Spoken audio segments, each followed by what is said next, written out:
aurait fallu inviter Marie, je comprends pas, on n'y a pas pensé. Alexandre Marie, il n'y a pas pensé. Naturel.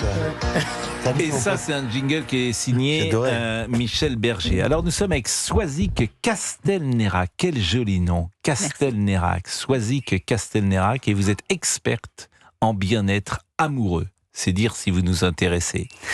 Vous êtes créatrice du podcast Au cœur du couple. Et je vois que notre ami Olivier Guénec est tout oui. Ah oui, oui. Parce qu'il a besoin d'une experte en bien-être amoureux. Oui. Et vous dites des choses qui sont passionnantes. Vous dites la confiance est évidemment la base d'une relation amoureuse saine et sereine, mais je crois tout de même qu'il est important de ne pas avoir une confiance aveugle dans son couple. Et vous étayez, je m'explique, faire toute confiance à son couple et penser qu'il est acquis, que l'autre sera toujours là, peut être dangereux. En effet, cette assurance peut nous mener à être inactifs ou inattentionnés envers notre couple. On le pense suffisamment solide et inébranlable pour ne pas en faire une priorité de notre quotidien. Magnifique. Oui, mais vous seriez, Non, vous êtes magnifique. ironique. Je vous connais. Non. Vous êtes ironique. Si. Mais bien Je vous sûr que si, connais. t'es ironique. Bien sûr, tout n'est qu'ironie chez vous. Swazik. Alors, bon. J'ai un proverbe pour la Saint-Valentin, qu'on a mis dans le disco. Si à la Saint-Valentin, elle te tient la main, Oula. vivement j'ai la peur. Sainte Marguerite. Oh non, Si, elle est bien. Très Swazik. Des amorçons. Swazik Castel. Bon, d'abord, votre. J'ai pas compris la blague. Soyez gentils, nous avons peu de temps. Nous sommes avec Swazik Castelnerac, je le rappelle. C'est Et vrai, votre histoire personnelle est intéressante puisque vous êtes marié avec Arnaud depuis 20 ans et vous avez 4 enfants. Donc vous illustrez par l'exemple un amour qui perdure. Et qui perdure avec intensité, avec joie. C'est ça surtout aussi qu'il faut dire, parce que redonner envie aux plus jeunes d'être en couple et pouvoir leur dire ça peut durer, mais ça peut durer vraiment avec intensité. Et moi, je suis très heureuse d'être en couple. Et après 20 ans, je pense pouvoir dire que vraiment, c'est plus fort qu'à 20 ans. On vient de partir en voyage de noces et on est revenu, on s'est dit, mais waouh, c'était mieux que notre premier voyage de noces. Donc c'est possible. Mais ça, c'est formidable. Alors vous êtes partis sans les enfants, évidemment, voyage de noces. Voyage de noces. Oui, bien sûr, bien sûr. Non, mais il y a des gens, moi je connais quelqu'un qui est revenu fâché de son voyage de noces au bout de 2 jours. C'est Georges Fenech ? Non, pas Georges Fenech, mais bon. Non, mais on parlait, en fait, le couple, on parlait tout à l'heure de la vérité du couple, c'est quand il est seul, quand l'un et l'autre sont ensemble. Et il y a des gens qui sont jamais ensemble parce que soit ils se supportent pas, soit ils peuvent pas, soit ils s'aiment pas, je n'en sais rien. Bon, et être capable, et on l'a vu au moment du Covid, d'ailleurs. Bon. Donc, qu'est-ce qui C'est fait... propice en période de divorce, le Covid. Bien sûr, Ah mais oui qu'est-ce qui fait, selon vous, que aujourd'hui vous êtes toujours amoureux de votre mari ? Je pense qu'il y a une connexion quotidienne entre nous. C'est que on a une espèce de fil rouge qu'on ne lâche jamais. Donc on passe du temps ensemble tous les jours, mais même parfois que 20-30 minutes, mais on se demande des nouvelles. Ce qui fait que, par exemple, je lui raconte ma journée, je lui raconte celle de demain, et je vais avoir là, juste avant de prendre l'antenne, j'ai eu le petit texto qui va bien, je pense à toi, tu seras la meilleure. Vous voyez, et ça, en fait, ça maintient un fil, une connexion qui est essentielle pour une vie de couple. Ça, et je pense qu'on a aussi Mais il nous écoute, par exemple, Arnaud, là, en ce moment, à Alors, votre avis ? il est médecin, donc s'il est en consultation, c'est peut-être pas évident, mais il a dit j'essaierai de mettre en fond. Mais et ça, et de passer beaucoup de temps à deux. Alors, on passe parfois pour des égoïstes par rapport à nos enfants. Vous l'avez dit, on a 4 enfants, mais on a toujours fait de notre couple une priorité et on est toujours partis. Ah oui, mais ça c'est intéressant. Ce que vos enfants peuvent vous reprocher de temps en temps d'être c'est pas nos le enfants. couple. Non, nos enfants ils nous l'ont jamais Les reproché. amis Mais oui, les amis, ça a pu être la famille aussi, les grands-parents qui trouvaient qu'on abusait un petit peu trop et qu'on laissait trop nos enfants parce qu'ils n'ont pas eu cette habitude-là. Mais nos enfants, jamais. En fait, rien ne rend plus heureux des enfants que de voir leurs parents heureux, partir en amoureux. Mais là, c'est une chance. Vous avez rencontré Arnaud, vous étiez très jeune, j'imagine, parce qu'aujourd'hui, vous êtes une très jeune femme. Donc, ça a été là une chance de votre vie. Immédiatement, vous avez su que c'était l'homme de votre vie et réciproquement, il y a une connexion, comme vous dites. On s'est vu pour la première fois à 15 ans. Et il y a eu, moi, de mon côté, en tout cas, je me suis dit, lui, il y a eu un flash, je dis, lui, je le veux. Ça a été très long après. Ah bon ? Ouais, Pourquoi ? Parce qu'en fait, on est sortis ensemble, on était très jeunes, on a rompu. Et puis, Qui a rompu ? C'est moi, parce que je voulais une histoire sérieuse, mais on avait 17 ans. Lui m'a dit, tu me fais peur, en fait. Donc, bon, très bien. Donc, on a rompu.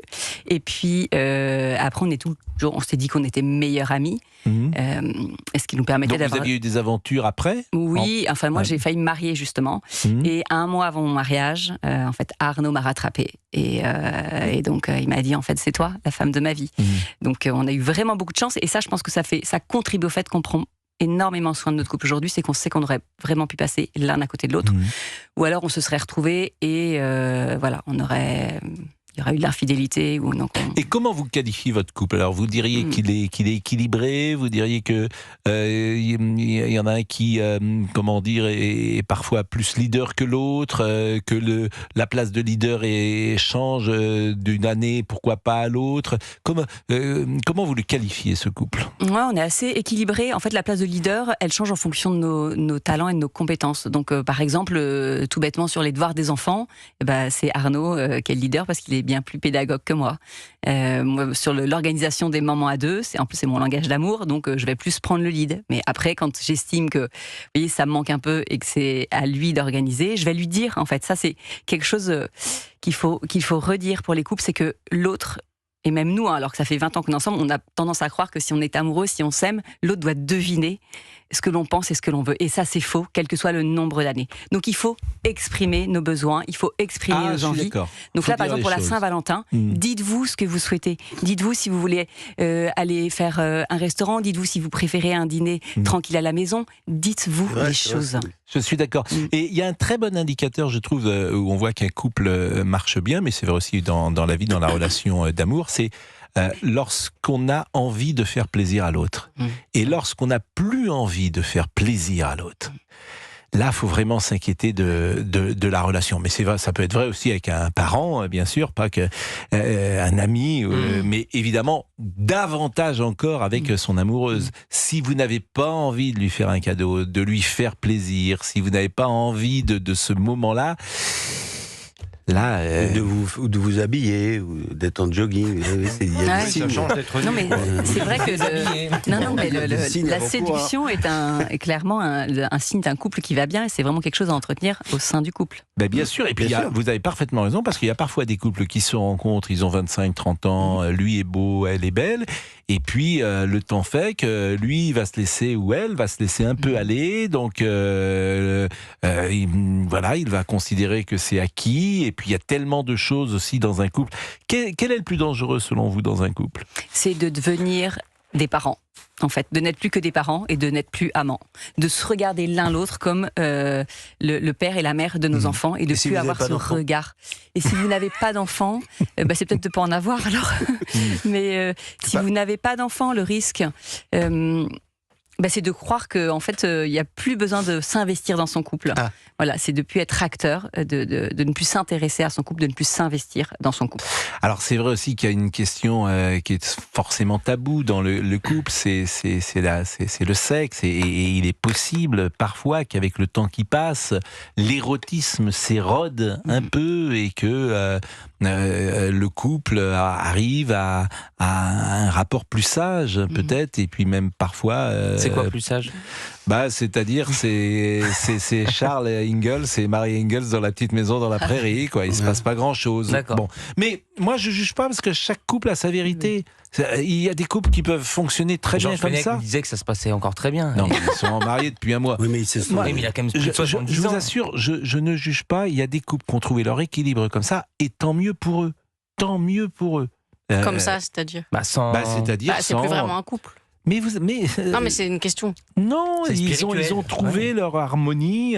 Tout le monde n'a pas la même. Tout le monde est inégal sur sa sensualité. Tout le monde n'a pas la même sensualité. Il y a des gens pour qui c'est important, d'autres pour qui c'est important, moins important. L'important, c'est que les deux soient raccords. C'est-à-dire que si vous êtes avec deux personnes qui se retrouvent là-dessus, très, très, très bien. Moi, je pense qu'il faut quand même c'est essentiel qu'il reste une tendresse. La sexualité, c'est un pilier de la vie de couple. Ça, on peut pas l'ignorer.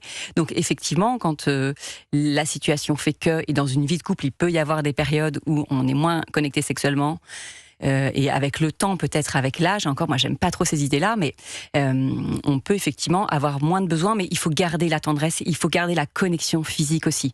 Donc ne serait-ce que s'endormir le soir dans le même lit et les corps serrés, même si on sait qu'il ne se passera rien, c'est vraiment un contact physique, et nos corps ont besoin de ça. Enfin, c'est hormonal, c'est chimique. Mais moi, je passe mon temps à dire que c'est infiniment plus intime de dormir avec quelqu'un que la sexualité, la vraie intimité. On sait vraiment qu'on est amoureux de quelqu'un lorsqu'on a envie de dormir avec lui.